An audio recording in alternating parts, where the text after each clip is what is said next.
when it was just head to head with Brooks Koepka, someone who's proven himself in majors, whereas Xander had yet to do that in terms of getting across the finish line. I lean towards Brooks. I know I'm not the only one out there who made that decision. So I just want to say, good hit, Ross. And what was it like watching Xander on Sunday? Because I know you and all of his backers out there, along with a guest of ours recently, Christopher Powers, managed to hit that Xander outright as well, and had a little bit of a victory lap for himself on that Sunday afternoon, dunking on all those bookmark tweets. So, how'd you enjoy watching Xander down the stretch, and your thoughts on him finally breaking through for his first major title?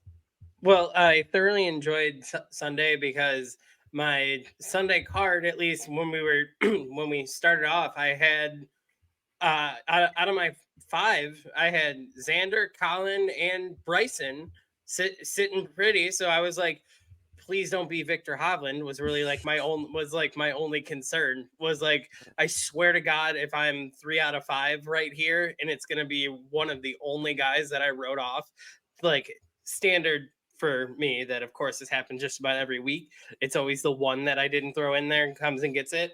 But no, for I think, I was having some secondary conversations with some of our other guys for on tap, like Bruno from college football, and we were just joking around, and I was saying like my wallet wants Bryson, but my heart needs Xander because, like you said, Xander is just realistically, he's the best player in the world that doesn't have his. And he's well overdue for it.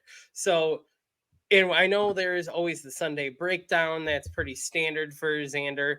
Just the way he handled it. I mean, we didn't really have a hiccup until the 10th hole, and he rebounded it right away. And I think that was one of the crucial moments where you're like, okay, this isn't the same Xander we're seeing.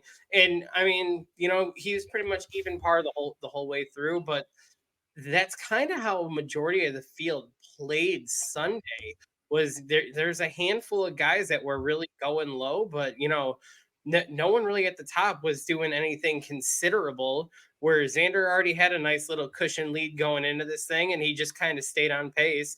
And I think it was that big moment of when he finally had a slip up that he came back and got it right back. And that was, I think, all of us in our group chat to the side were like, "Oh, that's different." Like, Yeah. okay, like we still got a ball game here. And then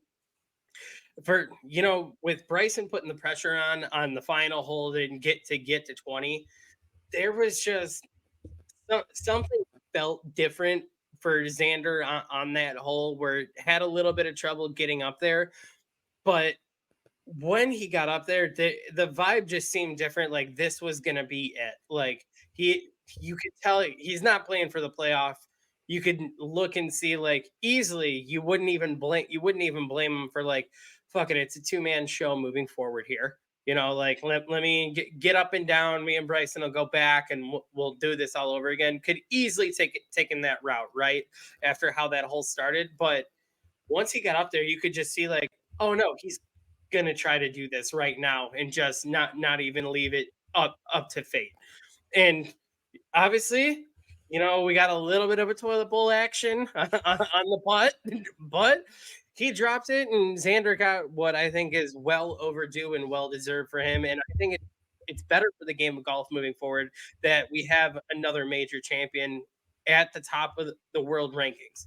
Yeah, completely agreed. Absolutely justified. And I do think Xander probably played the most steady golf of the entire week compared to everyone. Not a whole lot of mistakes. And as you mentioned on Sunday, it came gut check time after he made a pretty sloppy six at the par 5/10th. And, I'm sure everyone out there who's familiar with Xander and all his close calls and all his kind of ho hum Sundays were like, oh shit, here we go again. But just responded back up against the wall and threw a dart in there at 11, threw a dart in there at 12, and really got momentum back for himself and just getting that reassurance that, hey, I'm still that guy. I can go out here and do this.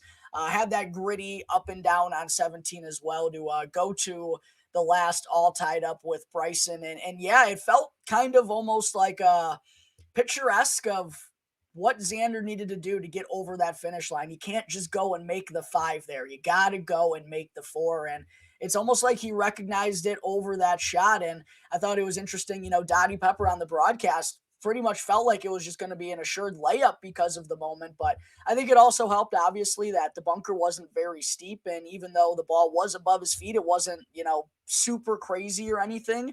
But I think he also just recognized that, hey, to be the man and win these things, you got to step up and have those moments, and you got to make those shots when they count the most. And he absolutely did that. And man, I have been on the wrong side of a couple end of lipped putts this year. Ross Wyndham, obviously, at the Players, and then this one for Xander as a Bryson ticket holder. I was really hoping that he was going to find a way to make that 5 there, because I'll tell you what, if that thing goes to a playoff, Ross, I do not like Xander's chances. I think he'd be super deflated. I don't exactly remember what holes or what routing it would be for the playoff, but I'm sure 18 would be in there, and Xander's not short, but Bryson's the longest guy out there. Absolutely, that gives him an advantage to possibly get on the green in 2 and have that eagle putt. So, yeah, Xander needed to make that 4 there to cross that finish line. It almost felt like justified, not just that win, but the way in which he got it done. It was like, yes, he actually had to go and earn it himself, absolutely, and he sure did that. And it made for a super, even though I did want Bryson to win, it made for a super great story. And like I said, I recognize that Xander absolutely is well deserving of this, and been knocking on the door for far so long. It's well past this time that he's finally got this. So I'm sure it had to be super bittersweet for him.